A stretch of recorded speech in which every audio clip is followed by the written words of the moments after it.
course, it's not the season for bipartisanship, but don't tell Dennis Kucinich that. The dark horse Democratic candidate says his first choice for a running mate is his Republican colleague, Ron Paul. It's hard to believe we're still in Iraq, let alone Congress planning to give the president $183 billion, much of it to continue the war in Iraq past the term of President Bush and well into the term of the next president. It's as if this country's asleep.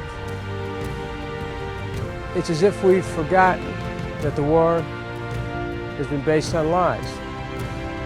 It's as if over 1 million innocent Iraqis have not died. Over 4,000 of our brave young men and women had not given their lives.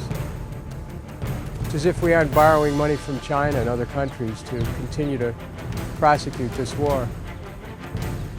This really is a time for reflection as we see congressional leaders prepared to continue this war. And it's a time for us to start to think about how can we organize a national movement to engage people all across this country in a collective effort, not just to get out of Iraq, but to stop this impulse towards war in our society. As we know, the administration is still planning a strike at Iran. The administration stands idly by while violence ravages Lebanon and the Palestinian areas. We really have to consider the direction this country is going in as it relates to our basic needs. People are losing their homes, and losing their jobs, and losing their health care, and losing their pensions. Children are losing a chance for a higher education. Our economy's going into dumper while we continue to pursue war. I'd like you to think about this, and also like you to pick up a phone or send an email to your member of Congress to tell them about your concerns. It's just simply not appropriate that we remain silent at a time when America continues to prosecute a war that's based on lies. It's time to stand for the truth. It's time to restore the deeper meaning of America. And that deeper meaning has to align itself with truth. I'll keep standing up and speaking out. I'm asking for you to do the same thing. Thank you very much. They're telling their stories about a war that's based on lies, and the war that was concocted in secret. The president's representative from the military is on Capitol Hill urging us to continue to stay in Iraq, telling us to wait, don't leave. What are we waiting for? Until the cost of the war reaches $6 trillion? So that our American economy goes totally bust? So that we don't have any more money for education or health care or housing? What are we waiting for the casualties to get to 10,000, 20,000 deaths of our servicemen and women? What are we waiting for America to stand alone against the world?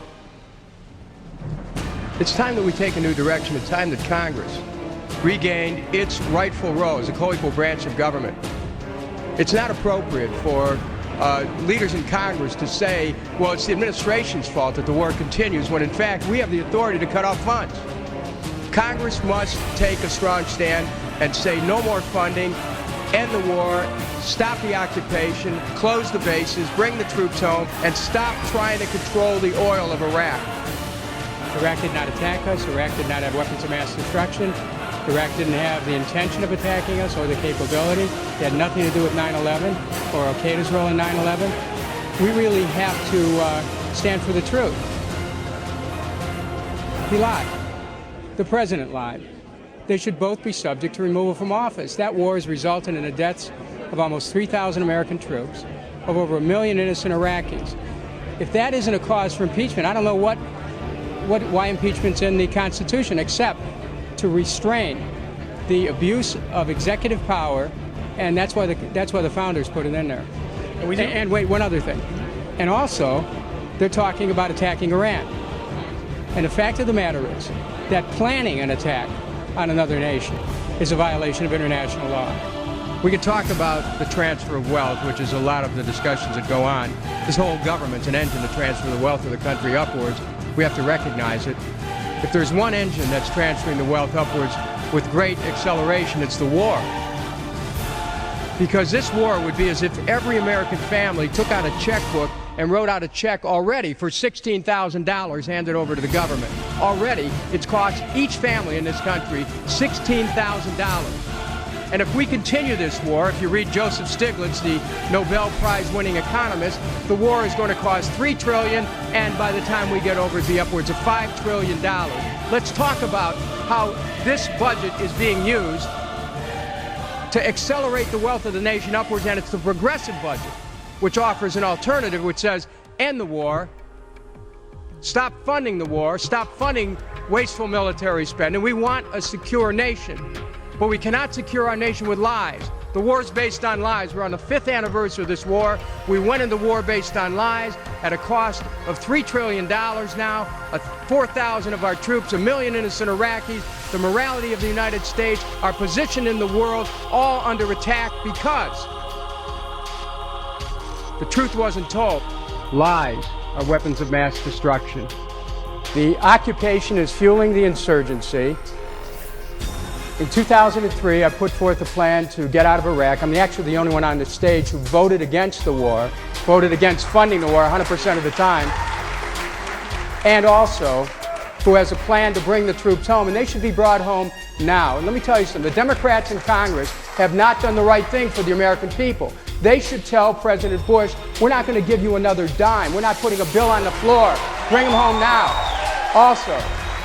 Also, when you talked about Pakistan, you didn't get a chance to come to me on that question, but I want to point something out to you, Wolf. You cannot look at Pakistan and the destabilization that's occurring in many Muslim nations without understanding the role that our aggression against Iraq has played in contributing to that destabilization. So I'm speaking about a new policy of strength through peace. No more unilateralism, no more preemption, no more first strike, open dialogue, diplomacy, adherence to international law. Congressman Kucinich, I believe you're the only person on this stage who had a chance to vote on the Patriot Act right after 9/11, who voted against it right away. That's because I read it. You know, the President of the United States is called upon to make the right decision at the right time. And you've seen here tonight people who voted for the war, voted to fund the war, now they have a different position. People who voted for the Patriot Act, now they have a different position. People who voted for China trade, now they have a different position. People who voted for Yucca Mountain, now they have a different position. Just imagine what it will be like. They have a President of the United States who's right the first time. Just imagine. Dennis is saying things that I say, you know, in the Democratic primary, and he doesn't get enough credit for it, but he and I would come very close on much of our foreign policy because he's the strongest Democrat for bringing the troops home, and he's been consistent. So sometimes on the difficult, complicated, politicized resolutions that we have in the Congress, and we see through it frequently, it'll be Dennis and myself that'll be voting no against it because we interpret things in a very similar way. Who would you choose? Ron Paul. Okay.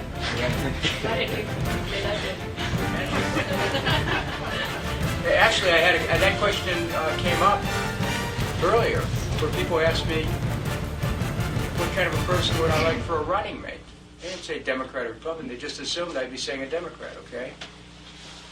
As a Democratic nominee, I'd consider Ron Paul.